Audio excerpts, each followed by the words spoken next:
Welcome to शिक्षाग्रुप.net में आपका स्वागत है। आज फिर मैं रोहित पटेल आपको प्रोबेबिलिटी की अगली क्लास लेके आया हूँ। इसमें देखेंगे कुछ बेहतरीन क्वेश्चन जो आपको एकदम इम्पोर्टेंट एग्जाम में कई बार ये क्वेश्चन पूछा गया है, इसलिए मैं इसको लेके आया हूँ और देखेंगे किस प्रकार का क्वेश्चन। अगर आपको समझ में ना आए तो कमेंट करना है और लाइक करना है, शेयर भी करना है, ठीक है। सब्सक्राइब जरूर करिए ताकि हमारा वीडियो आप तक तुरंत पहुंचे और आप शिक्षा का अनुभव प्राप्त कर सकें। तो देखेंगे किस प्रकार का क्वेश्चन है। पहले ये क्वेश्चन है हमारे पास जो एग्जाम में कई बार पूछा गया कि दो निष्पक्ष पासे फेंके जाते हैं, दो निष्पक्ष पासे फेंके जाते हैं, निम्न में से प्राप्त होने की प्रायिकता ज्ञात करना है कि एक अभाज्य संख्या जो 8 से कम हो। पहला क्वेश्चन है एक अभाज्य संख्या जो 8 से कम हो। दूसरा है कि एक संख्या जो 2 या 4 दोनों से विभाजित हो या विभाज्य हो। दो कंडीशन सवाल पूछा गया। पहला क्वेश्चन है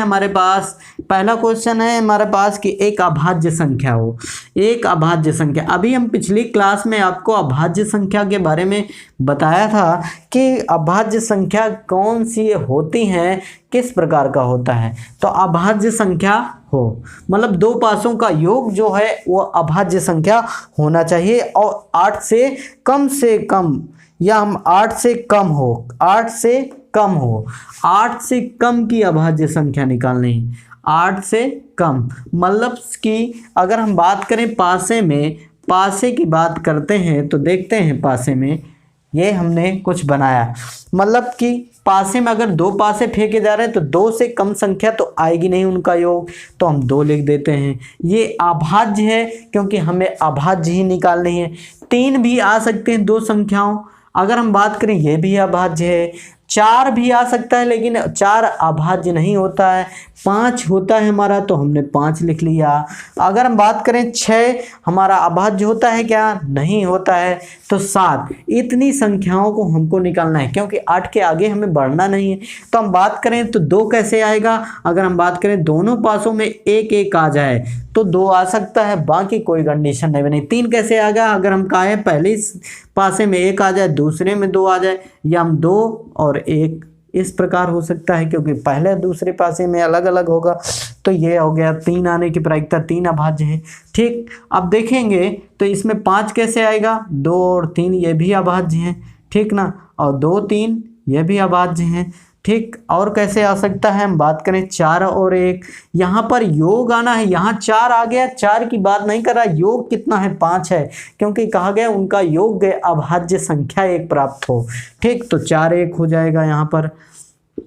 अब 7 कैसे बनेगा? तो हम कहें 6 1 7, इससे मतलब नहीं कि यहाँ 6 आ रहा, हमें योग 7 लाना है, अभाज्य संख्या बनानी है। ठीक है, तो अब 6 और 1 हो गया और यहाँ पर 4 3 हो जाएगा, 3 4 हो जाएगा, इस प्रकार से। ठीक है, अभी और 7 बन सकता है तो देखें तो 5 और 2 से 5 बन सकता है 7, 2 5 से 7 बन सकता है। अब देखें तो कितनी हमारी कंडीशनें बनी। 2 पासे फेंके जा रहे हैं तो कुल घटनाएं आपको निकालना बताया है कि कुल घटनाएं 6n बनेंगी। तो क्या हम कहें n क्या है? हमें पासों की संख्या है तो 2 होगी, तो कितना आ गया? 36 आ गया। तो कितने कुल घटनाएं कितनी? 36 बने। अब हम देखें कि घटित होने वाली घटनाएं कितनी हैं, तो हम कहें 1 2, यहाँ पर कितनी है? 4 हैं। ठीक, यहाँ पर 2 2 4 2 6 हैं। ठीक, अब अगर हम जोड़ें इनको तो 6 4 10 2 12 1 13, कितनी संख्या बनी? 13 कुल घटनाएं घटित होने वाली बनी। तो प्रायिकता बराबर क्या होता है? तो आपको पता है घटित घटनाएं बटे कुल घटनाएं। तो घटित घटनाएं कितनी है? 13 और बटे कितना? कुल घटनाएं कितनी? 36। तो आपकी ये हो गया सवाल कि 8 से कम योग ऐसा प्राप्त हो जो अभाज्य संख्या हो, ये ऐसी घटनाएं बन के आए, उनकी प्रायिकता क्या है? 13/36। इस प्रकार से यही क्वेश्चन सॉल्व हुआ। अगला क्वेश्चन कहा गया है कि एक संख्या जो 2 या 4 से विभाज्य हो, मतलब उनका योग। ठीक ना, एक संख्या जो 2 या 4 से विभाज्य हो। अब 2 से और 4 से विभाज्य होने वाली जो योग आ सकता है योग। ठीक, ये देखिए हमने कई खाने इसी वजह से बनाया कि आपको समझ में आए। तो हम देखें यहाँ पर 2, ये भी 2 से विभाज्य, 4 भी हो सकता है, 6 भी हो सकता है, 8 भी हो सकता है, 10 भी हो सकता है, 12। ये सब 2 से डिवाइड हो रहे हैं? नहीं, ये नहीं हो सकता 2, क्योंकि 2 या 4 से, हाँ ठीक, ठीक है। ठीक, 2 और 4 से सभी डिवाइड, 2 या 4 से, दोनों से होने चाहिए, 2 और 4 से नहीं, 2 या 4 से, मतलब 2 से भी हो और 4 से भी हो सकता है, 2 या 4 से। तो अब देखिए 2, तो हम कहें 1 1 आ जाएगा तो 2 प्राप्त हो जाएगा। 4 कैसे आएगा, तो हम कहें 3 1 4 हो जाएगा, 1 4 हो जाएगा। देखिए 4 योग आना चाहिए, 4 आपकी देखें तो 3 1 4 और 3 1 4 हो जाएगा।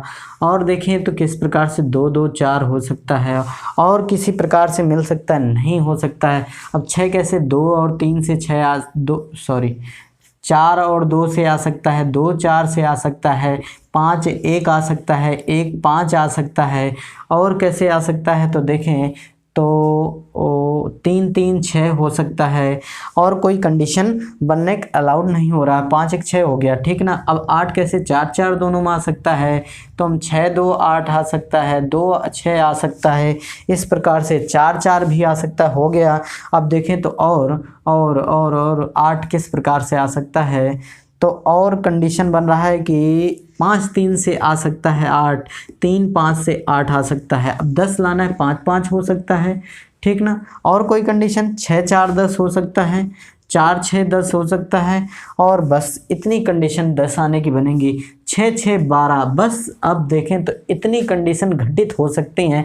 तो इसमें कितना, 1, इसमें 3, इसमें 3 2 5, और इसमें 2 2 4 1 5, ठीक, इसमें 3 और इसमें 1। ये हमारी घटनाएं बनी। क्या 2 या 4 से विभाज्य हो ऐसी संख्याएं इतने ही घटित घटनाओं से बन सकती हैं। तो हम कहें कुल घटनाएं कितनी होंगी, वही 6n मतलब 36।